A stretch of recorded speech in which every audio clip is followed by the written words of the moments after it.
Hello everyone. Let's take a look at some of the questions which might appear in the coming exams. This one is from biology, one of the most feared subjects, but I'll try to make it simple. Which of the following vitamins help in the formation of collagen? Now, collagen एक ऐसा tissue है, जब आपको चोट लग जाती है तो वो जगह भरने में कोलेजन सहायक है।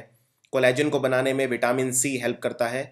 और अगर विटामिन सी की कमी हो जाए, विटामिन सी सारे खट्टे फलों में होता है, जैसे संतरा, ऑरेंजेस, आंवला, नींबू, लेमन, सिट्रस फ्रूट्स में होता है। बेसिकली जो भी खट्टे फल हैं इन्हें सिट्रस फ्रूट्स कहा जाता है।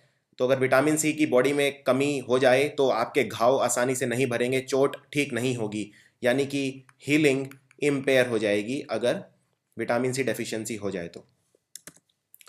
इनमें से कौन सा disease dengue, malaria, sleeping sickness या फिलेरियासिस, इनमें से कौन सा डिजीज मॉस्किटो मच्छर से नहीं होता? ठीक है, देखते हैं। डेंगू फीवर मच्छर काटने से होता है, मच्छर का नाम है एडिस। मलेरिया, मच्छर का नाम है एनोफिलीस, ये भी मच्छर के काटने से होता है। स्लीपिंग सिकनेस, ये मच्छर से नहीं होता। स्लीपिंग सिकनेस होता है ट्रिप्नोसोमा, ये एक प्रोटोजोआ है और इसका कैरियर होता है सीसी फ्लाई, यानी सीसी फ्लाई नाम की एक मक्खी होती है जो इसको लेके, इस डिजीज को लेके उड़ती है अपने साथ। फिलेरियासिस होता है वुचेरिया बैंक्रॉफ्टी से, फिलेरियासिस। सो इनमें सिर्फ एक स्लीपिंग सिकनेस है जो मच्छर के काटने से नहीं होता। The compound used in anti malarial drug, malaria की दवाई बनाने में इनमें से कौन से कंपाउंड काम आता है? डिस्प्रिन। डिस्प्रिन है जो आप घर में डिस्प्रिन खाते हैं सिर दर्द में या बुखार में, वो उसमें एस्पिरिन होता है। नियोप्रिन होता है रबड़, आइसोप्रिन भी होता है रबड़, और क्लोरोक्विन, इस क्वेश्चन का आंसर है क्लोरोक्विन। क्लोरोक्विन एक ऐसी दवाई है जो हमें सिनकोना नाम के पेड़ से मिलती है और ये मलेरिया की दवाई बनाने में काम आती है। द एंजाइम पेप्सिन, हमारे पेट में एंजाइम होता है जिसको बोलते हैं पेप्सिन। पेप्सिन खाना पचाने में हेल्प करता है। इसको एक्टिवेट करने के लिए, इसको जागरूक करने के लिए एंजाइम को कौन सी एसिड पेट में बनती है? Nitric acid, hydrochloric acid, acetic acid या ब्यूटाइरिक एसिड? तो ये बड़ा साधारण सा सवाल है। हाइड्रोक्लोरिक एसिड यानी HCl। इसको हमारे पेट में एक खास तरह के सेल होते हैं जिन्हें बोलते हैं पेप्टिक सेल या ऑक्सिएंटिक सेल्स। ये इस एसिड को बनाते हैं पेट में। इसका पीएच काफ़ी एसिडिक होता है, 1 to 2 इसका पीएच होता है, और खाना पचाने में ये सहायक है। Mahipal was absent in the class, कोई पर्सन है महिपाल, ये क्लास में एबसेंट हो गया क्योंकि इसकी मसल्स में पेन हो रहा था। तो ये पेन हो रहा था क्योंकि इसने ज़रूरत से ज़्यादा एक्सरसाइज कर ली, कल बहुत ज़्यादा स्ट्रेस में थी इसकी बॉडी। तो ये पेन क्यों हुआ? देखिए, जब भी हम मान लीजिए भागते हैं, दौड़ते हैं, कोई भी काम करते हैं, तो मसल्स में पेन शुरू हो जाता है। एक लेवल तक हम भाग सकते हैं, उसके बाद भागेंगे तो हमारी मसल दर्द करेंगी, और ये दर्द इसलिए करेंगी क्योंकि हमारी मसल में प्रोड्यूस होता है लैक्टिक एसिड। हमारी मसल्स में एनारोबिक रेस्पिरेशन स्टार्ट हो जाता है, यानी ऑक्सीजन की कमी के बिना, ऑक्सीजन की कमी से हमारी बॉडी में बनता है lactic acid. Right part of the human heart, यानी अगर मैं ये ह्यूमन हार्ट मान लूँ तो ये है लेफ्ट पार्ट और ये है राइट पार्ट, इसमें किस तरह का ब्लड आता है? तो right part of human heart में ब्लड आता है डीऑक्सीजनेटेड, यानी दूषित खून, ऑक्सीजन के बिना जो खून है वो वाला। तो ऊपर से superior vena cava, superior vena cava, और नीचे से इंफीरियर वेना कावा नाम की दो वेन्स हैं जो दूषित खून लेके right part of the heart में आती हैं। इसको बोलते हैं डीऑक्सीजनेटेड ब्लड। और जो लेफ्ट पार्ट है हार्ट का, इसमें आता है ऑक्सीजनेटेड ब्लड, यानी प्योर ब्लड, और फिर ये पूरी बॉडी में सर्कुलेट होता है। The transport of soluble products of photosynthesis is called translocation and it occurs in the part. इस सवाल का मतलब ये है कि अगर कोई पौधा है तो पौधे में जो खाना है वो एक जगह से दूसरी जगह, जो फोटोसिंथेसिस है, फोटोसिंथेसिस आप जानते हैं वो प्रोसेस है जिससे प्लांट्स खाना बनाते हैं। तो ये फोटोसिंथेसिस के द्वारा बनाया गया खाना प्लांट्स में एक जगह से दूसरी जगह कौन पहुंचाता है? जाइलम, स्क्लेरेनकाइमा, फ्लोएम या कोलेनकाइमा? तो इसका आंसर है फ्लोएम। जाइलम पहुंचाता है पानी एक जगह से दूसरी जगह, और फ्लोएम पहुंचाता है फूड, जो सोल्यूबल प्रोडक्ट्स होते हैं जो फोटोसिंथेसिस के द्वारा बनाए जाते हैं। हमारी जो किडनी है, किडनी के अंदर जो फिल्ट्रेशन यूनिट होते हैं उन्हें क्या बोलते हैं? तो हमारी किडनी के अंदर जो फिल्ट्रेशन यूनिट है, यानी किडनी के जो सेल्स हैं, उन्हें बोला जाता है नेफ्रॉन्स। और न्यूरॉन्स बोला जाता है जो हमारे नर्वस सिस्टम के सेल होते हैं, यानी हमारे दिमाग के जो सेल हैं उन्हें बोला जाता है न्यूरॉन्स। गस्टेटरी रिसेप्टर का क्या काम है? हमारी बॉडी में गस्टेटरी रिसेप्टर टेस्ट के लिए होते हैं और स्मेल के लिए होते हैं ओल्फैक्टरी रिसेप्टर्स। तो इन दोनों को आपको याद रखना है। Junction between two neurons is called, जो भी नर्व कंडक्शन होती है यानी जो भी मैसेज हमारी बॉडी में ब्रेन तक जाते हैं वो नसों के थ्रू जाते हैं यानी नर्व्स के थ्रू जाते हैं। तो जो नर्व्स होती हैं उसमें इस तरह का एक हमारा न्यूरॉन होता है, ये डेंड्राइट होता है, ये वाला पार्ट एक्सॉन होता है, और जहाँ ये दो मिलते हैं उसे बोला जाता है सिनेप्स। तो नर्व कंडक्शन ऐसे होती है, मान लीजिए ये एक न्यूरॉन है और ये दूसरा न्यूरॉन है, तो एक न्यूरॉन से दूसरे न्यूरॉन, फिर दूसरे न्यूरॉन से तीसरे न्यूरॉन, ऐसे करके मैसेज हमारे दिमाग तक पहुंचता है और इसे बोलते हैं synapse. Endocrine organ present in human female, endocrine organ वो होता है जो हमारी बॉडी में हार्मोन बनाता है। तो इनमें से कौन सा ऐसा एंडोक्राइन ऑर्गन है जो फीमेल में होता है लेकिन मेल में नहीं होता है? तो टेस्टिस जो है वो मेल में होता है, पिट्यूटरी ग्लैंड मेल और फीमेल दोनों में होता है, और थाइमस भी मेल और फीमेल दोनों में होता है। तो सिर्फ ओवरी एक ऐसी चीज है जो सिर्फ फीमेल में होती है। Female reproductive organ in flowering plant is called, plants में जो फीमेल वाला रिप्रोडक्टिव ऑर्गन है उसको क्या बोलते हैं? तो उसको बोलते हैं कार्पल, और मेल वाले को बोलते हैं stamen. Fertilised ovule develops into a dash in an angiospermic plant. देखिए, जब हमारे पोलन ग्रेन्स जो मेल पार्ट तक पहुंचते हैं पौधे के अंदर तो फर्टिलाइजेशन होता है। फर्टिलाइजेशन के बाद सबसे पहले बनता है ओव्यूल, और ये ओव्यूल बाद में बनाता है सीड। और एंजियोस्पर्म प्लांट्स उनको बोलते हैं जिनमें सीड कवर्ड होता है, उनको बोलते हैं एंजियोस्पर्म प्लांट्स, यानी ये एक फ्लावरिंग प्लांट्स हैं। The place where fertilisation takes place in the human body, human body में फर्टिलाइजेशन कहाँ होता है? तो जो मेल का जो प्रोडक्ट होता है वो होता है स्पर्म, और फीमेल का होता है ओवा, इसे एग भी बोलते हैं। और ये दोनों जहाँ मिलते हैं वो जगह है फेलोपियन ट्यूब्स। फेलोपियन ट्यूब में फर्टिलाइजेशन होता है, उसके बाद में जब ये दोनों मिल जाते हैं तो बनता है जाइगोट, और जाइगोट जाके अपने आप को प्लांट कर लेता है यूट्रस के अंदर। If in a human sperm 22 plus Y fertilizes an egg 22 plus X, the sex of the fetus shall be।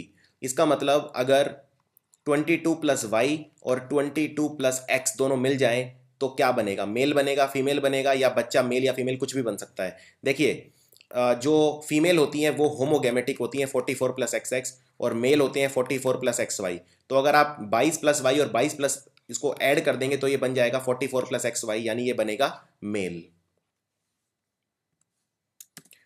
Number of autosomes in human body cell is, now human body में हमारे total number होते हैं 46 हमारी body में होते हैं total number of chromosome. इनमें से 44 होते हैं ऑटोजोम और 2 होते हैं एलोजोम यानी sex chromosomes.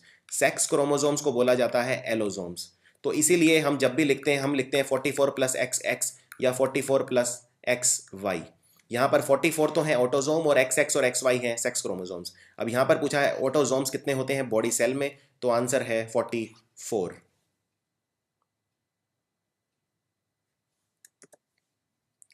Only -% of the energy can be transferred from one trophic level to the next trophic level. इस सवाल ट्रॉफिक लेवल क्या होते हैं? जैसे सबसे पहले पौधा होता है यानी प्लांट, पौधे को मान लीजिए बकरी ने खाया, गोट ने, गोट को शेर ने खाया यानी लायन ने, लायन को किसी और ने खाया, ऐसे। तो जब पौधे से पौधा, ये एक ट्रॉफिक लेवल है, ये पहला ट्रॉफिक लेवल, ये दूसरा ट्रॉफिक लेवल, लायन तीसरा, और जो लायन को भी खाएगा आगे वो चौथा ट्रॉफिक लेवल। तो एक ट्रॉफिक लेवल से दूसरे ट्रॉफिक लेवल्स में कितनी एनर्जी ट्रांसफर होती है? ये होती है सिर्फ 10%। इसको बोलते हैं 10% लॉ। यानी फॉर एग्जांपल अगर कोई मटन खाता है, बकरी खाता है, तो उसे सिर्फ बकरी की 10% एनर्जी मिलेगी, और अगर कोई मान लीजिए बकरी को शेर खाता है तो शेर को भी 10% एनर्जी मिलेगी। इसी तरह जैसे सांप को मोर खाता है तो सांप में जितनी भी एनर्जी है उसकी सिर्फ 10% मोर को मिलेगी। इसे बोलते हैं 10% law. The breakdown of pyruvate to give carbon dioxide, water and energy takes place in, यानी हमारी बॉडी में सीधा सा सवाल है कि हमारी बॉडी में एरोबिक रेस्पिरेशन कहाँ पर होता है, क्योंकि ये सारे काम एरोबिक रेस्पिरेशन में होते हैं। एरोबिक रेस्पिरेशन जिसके अंदर कार्बन डाइऑक्साइड, वाटर और एनर्जी, यानी हमारी बॉडी में एनर्जी कहाँ पर बनती है? साइटोप्लाज्म में, माइटोकॉन्ड्रिया में, क्लोरोप्लास्ट में या न्यूक्लियस? क्लोरोप्लास्ट सिर्फ प्लांट्स के अंदर होते हैं, एनिमल्स में नहीं होते हैं। तो हमारी बॉडी में बनते हैं माइटोकॉन्ड्रिया, और माइटोकॉन्ड्रिया हमारी बॉडी को एनर्जी देता है, इसीलिए इसे बोलते हैं power house of the cell. Power house of the cell. और जो ये एनर्जी बनती है ये बनती है एटीपी के रूप में। एटीपी इसको बोलते हैं एडिनोसाइन ट्राइफॉस्फेट, एडिनोसाइन ट्राइफॉस्फेट। और एटीपी को इसीलिए बोला जाता है energy currency of the cell.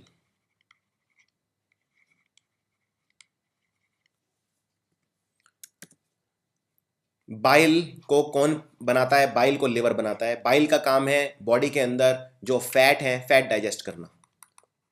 ये फैट को तोड़ता है। बाइल में दो तरह के सॉल्ट होते हैं, एक होता है सोडियम टोरोकोलेट, सोडियम टोरोकोलेट, और दूसरा होता है पोटेशियम टोरोकोलेट। और ये दोनों ही सॉल्ट बाइल को तोड़ते हैं और इसको बोलते हैं इमल्सिफिकेशन ऑफ फैट। यानी जो फैट है उसको सबसे पहले तोड़ा जाता है और फिर पचाया जाता है। तो पचाने के लिए बहुत सारे एंजाइम बॉडी में है, लेकिन तोड़ना ज़रूरी है। इसलिए अगर किसी पर्सन का लिवर खराब हो जाए तो उसको खाना ढंग से हजम नहीं होता, क्योंकि फैट बॉडी में टूटते नहीं है। So emulsification of fats is done by liver through bile. Mushroom जो हम खाते हैं वो क्या है? वो एल्गे है, फर्न है, फंगाई है या लाइकन है? मशरूम है फंगाई, किंगडम फंगाई। ये विटैकर ने हमारे जितने भी चीज़ें हैं सबको 5 किंगडम में बांटा, जैसे मोनेरा, फंगाई, प्रोटिस्टा, एनिमेलिया और प्लांट्स। और लाइकन बोलते हैं हम जो एल्गे और फंगाई में सिम्बायोटिक रिलेशनशिप होती है, यानी एल्गे फंगाई की मदद करता है और फंगाई एल्गे की मदद करता है, इसको बोलते हैं लाइकन, लाइकन रिलेशनशिप। बीसीजी नाम की जो दवाई है जिसकी फुल फॉर्म है बैसिलस कैलामिटी एंड ग्यूरिन। ये कैलामिटी और ग्यूरिन ये साइंटिस्ट के नाम थे, तो इनको सम्मानित करने के लिए दवाई का नाम इन्हीं के नाम पर रख दिया। और बैसिलस बैक्टीरिया का नाम होता है। तो बैसिलस कैलामिटी ग्यूरिन किसकी दवाई है? बैसिलस कैलामिटी ग्यूरिन हम दवाई देते हैं ट्यूबरकुलोसिस के लिए। ट्यूबरकुलोसिस जिसमें लगातार खांसी आती है, इसका एक बहुत बड़ा सिम्टम है क्रॉनिक कफ। इसको हम हिंदी में बोलते हैं दमा। हमारा जो ब्लड है उसका पीएच कितना होता है? उसका पीएच है 7.35 टू 7.45। इसका मतलब हमारा जो ब्लड है वो है बेसिक या अल्कलाइन। हमारा ब्लड एसिडिक नहीं है, बेसिक। क्योंकि 7 से ऊपर पीएच जिनका होता है वो होते हैं बेसिक, तो हमारे ब्लड का पीएच 7 से ज्यादा है। Amino acid are a product of the digestion. यानी कौन से प्रोडक्ट? हम खाना खाते हैं उसमें कार्बोहाइड्रेट होते हैं, फैट होते हैं, प्रोटीन होते हैं, विटामिन भी होते हैं। इनमें से क्या चीज़ टूटती है तो अमीनो एसिड बनते हैं। तो अमीनो एसिड, बहुत सारे अमीनो एसिड मिलकर बनाते हैं प्रोटीन, इसलिए जब प्रोटीन टूटता है तो बनते हैं अमीनो एसिड। इनमें से किस फल या सब्जी के अंदर लाइकोपीन नाम का पदार्थ होता है? लाइकोपीन लाल रंग का कलर देता है टमाटर को, तो टोमेटोज के अंदर होता है लाइकोपीन। ये एक इंपॉर्टेंट एंटीऑक्सीडेंट है जो, और एंटीऑक्सीडेंट हमारी बॉडी को बहुत ज़्यादा जरूरत पड़ती है, इसलिए टमाटर खाना सेहत के लिए बहुत अच्छा रहता है।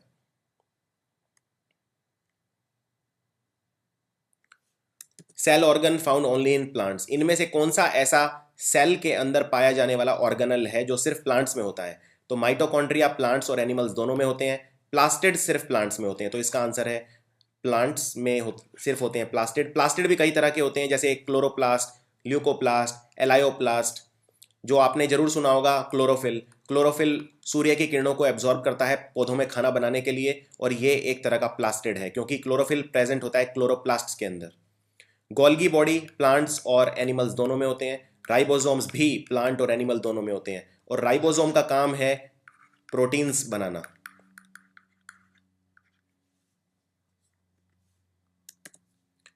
आप जानते हैं जितने भी पौधे हैं सबको अपनी ग्रोथ के लिए, बड़ा होने के लिए चाहिए नाइट्रोजन। तो नाइट्रोजन किस रूप में पौधे मिट्टी से लेते हैं? तो नाइट्रोजन सबसे ज़्यादा ली जाती है नाइट्रेट्स के रूप में, यानी NO3, जिसको बोलते हैं नाइट्रेट। मिल्क शुगर को क्या बोलते हैं? मिल्क शुगर को बोलते हैं लैक्टोज। और फ्रक्टोज बोलते हैं फ्रूट शुगर को। यानी जो फल मीठे होते हैं वो इसलिए क्योंकि उनके अंदर एक चीनी, एक शुगर होती है जिसको बोलते हैं फ्रक्टोज। और सुक्रोज होती है जो हम घर में चीनी खाते हैं नॉर्मल। अगर मैं नॉर्मल चीनी जो हम घरों में खाते हैं, हाउस शुगर, होम शुगर, या जो गन्ने से बनती है, उसको बोलते हैं सुक्रोज। सुक्रोज को केन शुगर भी बोला जाता है क्योंकि ये शुगर केन यानी गन्ने से मिलती है। सिल्क वॉर्म यानी सिल्क देने वाला कीड़ा, अगर उसको पाला जाए तो उसको क्या बोलते हैं? आर्बोरिकल्चर, सेरिकल्चर, सिल्वीकल्चर या एपीकल्चर? तो सिल्क वर्म्स को बोलते हैं सेरिकल्चर। ये एक इंपॉर्टेंट सवाल है। सिल्वीकल्चर होता है जंगलों को उगाना यानी फॉरेस्ट को उगाना, और एपीकल्चर होता है मधुमक्खियों को उगाना यानी बीज। कल्टीवेशन ऑफ बीज is called apiculture. Insulin, insulin हमारी बॉडी में शुगर को तोड़ता है। तो हमारी बॉडी में जो ग्लूकोज है, ग्लूकोज को कन्वर्ट करता है ग्लाइकोजन में, और ग्लाइकोजन जाकर स्टोर हो जाता है। अगर बॉडी में इंसुलिन की कमी हो जाए तो ग्लूकोज बढ़ जाता है, क्योंकि ग्लूकोज को तोड़ने वाला फिर कोई नहीं रहेगा, और इसे बोलते हैं डायबिटीज़। यानी डायबिटीज़ में इंसुलिन कम हो जाता है या ढंग से काम नहीं करता है। तो इंसुलिन बनाता कौन है? इंसुलिन बनाता है पैनक्रियास। पैनक्रियास में दो तरह के सेल होते हैं, एक अल्फा एक बीटा। वैसे तो और भी तरह के होते हैं जैसे गामा, डेल्टा, लेकिन इंसुलिन बनाता है beta cells. Beta cells of pancreas, ये बनाते हैं बॉडी में इंसुलिन। ब्लड सर्कुलेशन को किसने डिस्कवर किया? ब्लड सर्कुलेशन को डिस्कवर करने वाले महान साइंटिस्ट, जिनको फादर ऑफ ब्लड सर्कुलेशन भी बोला जाता है, ब्लड सर्कुलेशन के जनक, वो हैं विलियम हार्वे। एक्सरे का आविष्कार किसने किया? हॉस्पिटल वगैरह में जो नॉर्मल एक्सरे यूज होता है उसका आविष्कार किया विलियम रॉटेंगन ने। और बकैरल, बकैरल ने डिस्कवर किया रेडियो एक्टिविटी। तो इसमें आपको कंफ्यूज नहीं होना है, रेडियो एक्टिविटी में भी बहुत सारी तरंगे, कुछ ऐसे एलिमेंट ऐसी तरंगे छोड़ते हैं, तो उसको बोला जाता है रेडियो एक्टिविटी। और एक्सरे का आविष्कार किया रॉटेंगन ने। और मारी क्यूरी, मैडम मारी क्यूरी और उनके हस्बैंड पियर क्यूरी, इन्होंने आविष्कार किया रेडियम का और पोलोनियम का। इनफैक्ट इन्होंने इसका नाम पोलोनियम इसलिए रखा क्योंकि ये पोलैंड कंट्री के थे, तो वो यादगार बनाने के लिए इन्होंने दूसरा वाला जो कंपाउंड डिस्कवर किया, एलिमेंट जो डिस्कवर किया, उसका नाम रखा पोलोनियम। ग्राहम बेल ने तो आप सब जानते हैं टेलीफोन का आविष्कार किया था। हमारी बॉडी में मास्टर ग्लैंड किसे बोलते हैं? मास्टर ग्लैंड वो है जो सब कुछ कंट्रोल करता है, तो वो है पिट्यूटरी ग्लैंड। और हमारी बॉडी में ये मास्टर ग्लैंड है, लेकिन ये सबसे छोटा ग्लैंड भी यही है। तो हमारी बॉडी में स्मॉलेस्ट ग्लैंड है पिट्यूटरी ग्लैंड, और हमारी बॉडी में लार्जेस्ट ग्लैंड है लिवर। सबसे बड़ा ग्लैंड है लिवर। हमारी बॉडी में कौन सा ऐसा ग्लैंड है जो ब्लड प्रेशर को कंट्रोल करता है? देखिए, ब्लड प्रेशर हमारी बॉडी में होता है एड्रीनलिन से। अगर एड्रीनलिन बढ़ेगा तो हमारी बॉडी में बीपी बढ़ेगा, और एड्रीनलिन बनाता है एड्रीनल ग्लैंड। ये किडनी के बिल्कुल ऊपर होता है। भारत का पहला ट्रांसजेनिक क्रॉप कौन सा था? ट्रांसजेनिक क्रॉप होता है अगर आप किसी पौधे के अंदर किसी दूसरे की जीन डाल दें। तो पहला था कॉटन, क्योंकि हमने बनाया बीटी कॉटन। बीटी कॉटन आप जानते होंगे, बहुत ज़्यादा न्यूज़ में रहता है। बीटी कॉटन के अंदर हमने एक बैक्टीरिया लिया जिसका नाम था बैसिलस थुरीजेनेसिस, और बैसिलस थुरीजेनेसिस का जीन हमने डाल दिया कॉटन के अंदर, यानी रुई के अंदर। और ये हमने इसलिए किया क्योंकि कोई रुई जो किसान उगाते थे, रुई को एक कीड़ा खा जाता था जिसका नाम था बॉलवर्म, और इसका कोई इलाज नज़र नहीं आ रहा था। हमने सारे सल्यूशन और खाद सब कुछ ट्राई कर लिया था, सारे पेस्टिसाइड, तो इसलिए। लेकिन बैसिलस थुरीजेनेसिस जब बीटी कॉटन आया तो बीटी कॉटन था बॉलवर्म रेजिस्टेंट, यानी बॉलवर्म नाम का कीड़ा इसका कुछ नहीं बिगाड़ पाता था। तो बीटी कॉटन भारत में बहुत पॉपुलर हुआ, और आज ज़्यादातर कॉटन जो भारत में उगता है वो बीटी कॉटन है।